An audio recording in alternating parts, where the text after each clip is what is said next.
Como les mencionamos, amigos y amigas, hoy vamos a mantener un diálogo con la asambleísta por Manabí por el movimiento Construye, María Mercedes Herbst. Asambleísta, ¿cómo está? Buen día, bienvenida a la red de medios comunitarios del país. Muy buenos días, Alba. Muchísimas gracias por la invitación. Siempre es un gusto poder acompañarles. Gracias a usted por estar aquí. La Asamblea Nacional analiza las propuestas urgentes en materia económica que envió el presidente Daniel Noboa, una de ellas relacionada al incremento del IVA del 12 al 15%. Entre los cambios que tuvo esta propuesta original en la Asamblea Nacional, pues habla de un IVA temporal del 15% por 2 años y un IVA del 13% permanente. ¿Usted apoya esta iniciativa? ¿Cómo la analiza? ¿Cuáles fueron en este caso sus sugerencias también para esta propuesta? Bueno, muchísimas gracias. Sí, el presidente mandó una inicial proyecto de ley. Desde los diferentes sectores se le han hecho distintas propuestas. Hemos oído, por ejemplo, que hay constitucionalistas que dicen que nosotros como en la Asamblea no podemos hacer modificaciones o pedidos sobre los impuestos, pero en este caso la iniciativa ha sido del Ejecutivo y nosotros lo que hemos hecho es aportar con diferentes ideas. Hemos considerado que subir el IVA 3 puntos es un golpe un poco fuerte para la ciudadanía, porque si bien es cierto que estamos viviendo una crisis de seguridad, también esa crisis de seguridad pasa por lo económico. Estamos viviendo una crisis económica, muy afectados los emprendedores, las pymes, las MIPYMES y todas las personas que salimos todos los días a trabajar. Entonces, hemos dado algunas alternativas que consideramos que pueden ayudarle al gobierno a poder solventar el espacio, el hueco que tiene, el hueco fiscal que hay. Tenemos que entender que hay un déficit, hay algunos que dicen de 8,000 millones, otros dicen 6,000 millones, y es un poco lo que se le ha pedido al gobierno, que el ministro sincere un poco las finanzas, la economía, saber exactamente cuál es el valor o el hueco que tenemos en la caja fiscal y también cuál va a ser el destino de los recursos, porque es importante entender que si bien es cierto que todos queremos colaborar, todos queremos apoyar como ciudadanos desde las diferentes instancias, desde los espacios que nos corresponde, es importante saber que cuentan con un plan económico articulado y que no son solamente llamados de pequeñas cosas en las que vamos solucionando, como que tapando un hueco y abriendo otro. Entonces, sí creemos que es importante, entendemos que está muy poco tiempo en el gobierno, pero tiene que poner a toda la gente a procesar y a trabajarlo de la manera más rápida para poder tener esa información. Asambleísta, y continuando en esta misma línea, también hablemos de la otra propuesta del presidente Noboa. La Asamblea aprobó un primer debate, un primer informe, en este caso el proyecto de ley para el ahorro y la monetización de recursos económicos para el financiamiento de la lucha contra la corrupción. Usted estuvo presente en este análisis. ¿Hubo cambios en la propuesta inicial? ¿Qué observaciones se dieron también para conocer un poco más? Bueno, justamente yo muy contenta porque el día de ayer pudimos aprobar en primer debate el proyecto de ley urgente del presidente. Era un proyecto que abarca un poco lo que nosotros habíamos planteado en campaña, que es la ley de extinción de dominio y también una modificación al CERCOP. Yo pertenezco a la Comisión de Régimen Económico y Tributario, a esta comisión llegó la ley y hemos tenido comparecencias de más de 30 sujetos de diferentes instancias, instituciones, en todos los sentidos, y han ido aportando insumos para ir mejorando esta propuesta de ley. Lo más importante es entender que el proceso, nosotros tenemos en la Constitución una ley de extinción de dominio, pero que en la actualidad va atada a una sentencia ejecutoriada en lo que es penal, en los procesos penales. En cambio, lo que hemos logrado es que esta nueva ley establece un proceso civil. Es un proceso que no va contra las personas, no hay una denuncia o un proceso judicial penal contra las personas, sino directamente sobre los bienes y el patrimonio, los patrimonios injustificados que no tienen un origen lícito. Entonces, eso era sumamente importante y también el presidente ha topado en esta misma ley algunas modificaciones de algunos artículos del sistema de compras públicas, del CERCOP, el tan famoso CERCOP, que por coincidencia, creo que trabajando en la misma línea, la comisión justamente priorizó los temas de seguridad en la parte económica. Y uno de los temas de seguridad es, estamos ya para llevar al primer debate en el Pleno, la ley de lavado de activos y financiamiento de la delincuencia, y también justamente hemos abocado conocimientos sobre la reforma de la ley orgánica del sistema de compras públicas. Entonces va bastante de la mano. Legisladora, y también consultarle cómo analiza usted estas propuestas que ha enviado el presidente Daniel Noboa hasta el momento, desde que inició su gestión a la Asamblea Nacional, porque han sido varias y en este caso los asambleístas han tenido que ponerse a trabajar de manera inmediata para analizarlas y darle paso debido a la situación que está atravesando el país. Sí, el presidente hasta ahora ha mandado 4 leyes económicas urgentes. Las 2 primeras salieron con una votación mayoritaria.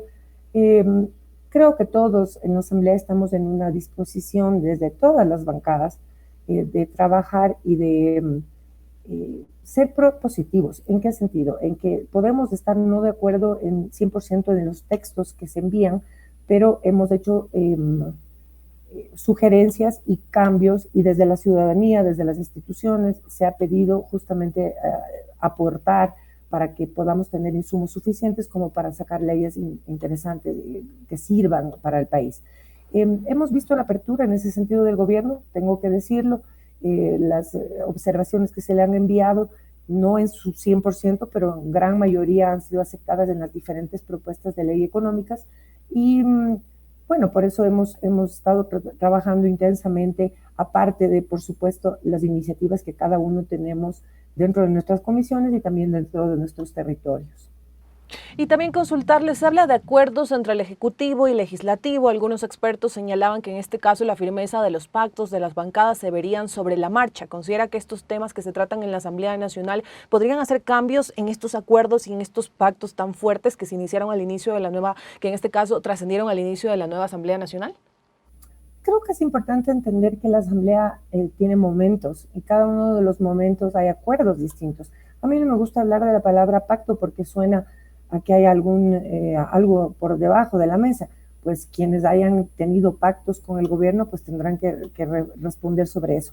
Pero creo que la política es justamente de acuerdos, de poder llegar a consensos, de poder disentir con altura y, por supuesto, poniendo cada uno su punto de vista y llegando a un equilibrio que sea en beneficio del país. Creo que eso es lo que la gente y la población y los ciudadanos esperan.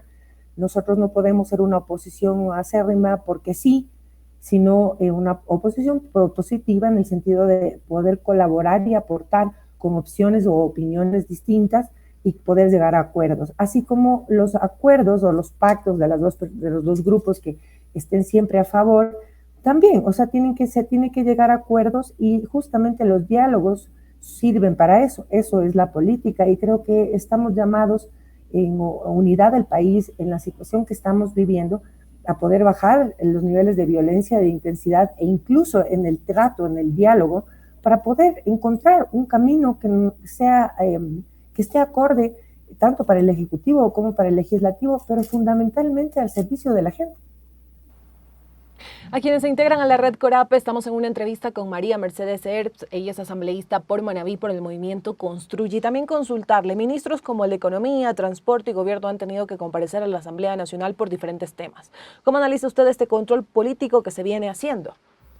Bueno, no, yo no estoy muy cercana a la Comisión de Fiscalización. Sin embargo, hemos tenido comparecencias de los ministros por ejemplo, en mi comisión, en la Comisión de Régimen Económico, hemos tenido al ministro Vela, hemos tenido al ministro de Obras Públicas, hemos tenido a la ministra de Gobierno. Como estamos tratando la ley de lavado de activos, que es una ley sumamente compleja, pero creo que es indispensable en este momento para el país, existe una ley de lavado de activos, es una ley de lavado muy corta, que estaba acorde al tiempo. Ahora es una ley mucho más compleja en la que se involucran muchísimas más instituciones y muchos más sujetos de revisión. Entonces hemos recibido a la UAFE, hemos recibido a Fiscalía, hemos recibido a Procuraduría, Contraloría, y por supuesto de la sociedad civil también, y las opiniones de los ministros y de los diferentes grupos que, por ejemplo, contratan con el Estado.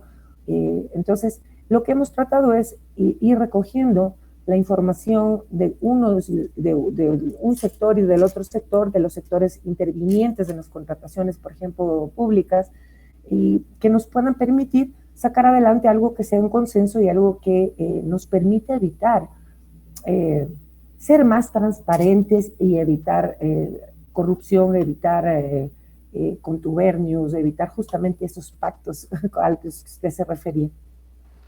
Y hablando del tema de la transparencia a la que usted también ha hecho mención, legisladora, pues desde la Fundación Ciudadanía y Desarrollo también, que hacen un análisis al trabajo legislativo, se habla de que la Asamblea Nacional ha quedado debiendo la anterior Asamblea Nacional en materia de transparencia y pues la actual esperan que no cometa también estos mismos errores en este caso. ¿Cuáles son esos puntos importantes que usted considera se deben de avanzar, se deben de poner sobre la mesa para lograr esa transparencia? Porque venimos de una Asamblea Nacional que en este caso fue muy cuestionada por la población y por sectores políticos y sociales.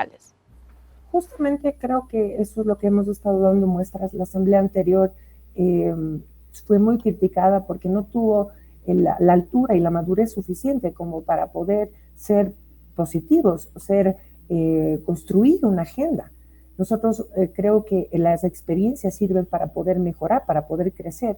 Y la experiencia de esta nueva asamblea justamente ha estado, y creo que lo han visto en estos 2 meses, hemos aprobado 9 leyes, casi siempre por mayoría, superando los 100 votos, porque hemos tratado de construir el país requiere acuerdo, requiere conversaciones, requiere que nos pongamos de acuerdo para sacar adelante el país. Es lo que yo le explicaba desde un inicio, estar en una oposición acérrima porque sí o porque electoralmente me conviene estar en oposición, eso sería hacerle un daño terrible al país. Así como allanarme a todo lo que diga o allanarnos, ¿no es cierto?, como asamblea, a todo lo que diga el Ejecutivo, también sería incorrecto.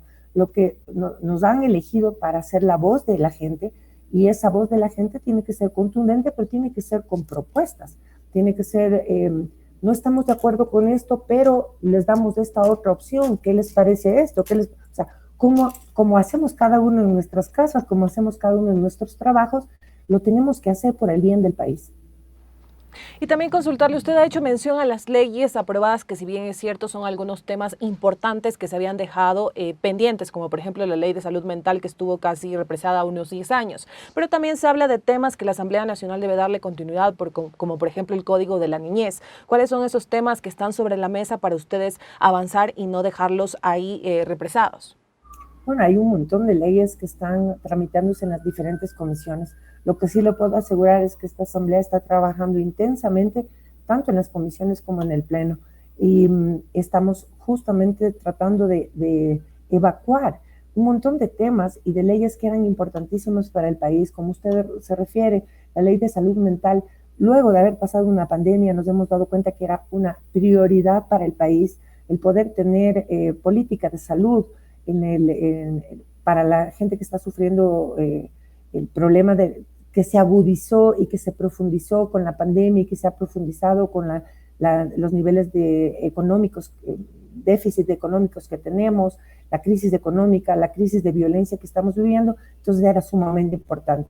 El caso de las mujeres, por ejemplo, la ley de equidad salarial, que creo que era muy importante. Hay muchos sectores que dicen que no hay una diferencia, pero nosotros nos hemos basado en la data, en la información que tenemos, y por eso es que se está trabajando y se ha trabajado en ese sentido.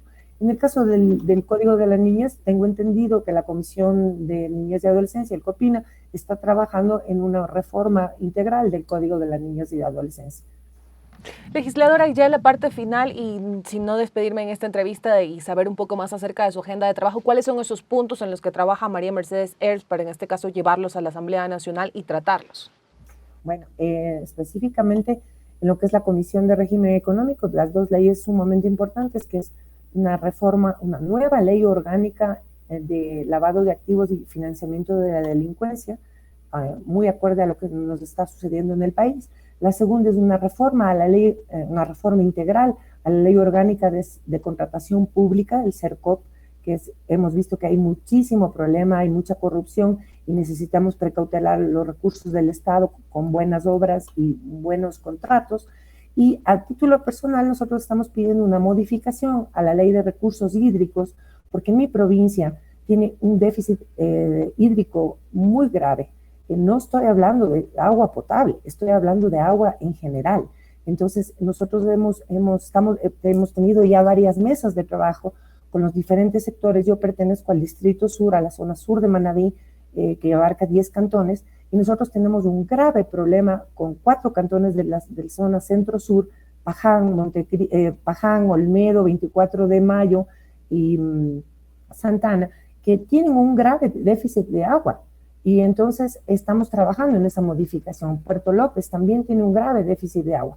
Y justamente ahora tuvimos en esta ley económica urgente, pudimos tener una comparecencia del municipio, el GAT Manta, que justamente está pidiendo una reformatoria, que es una mínima frase en la que habla no solamente para ellos poder contratar un sistema de alcantarillado, llamémosle así, ¿no es cierto?, pero que está en la costa, porque cada uno de los cantones, cada uno de los espacios, de acuerdo a su circunscripción, tiene condiciones especiales.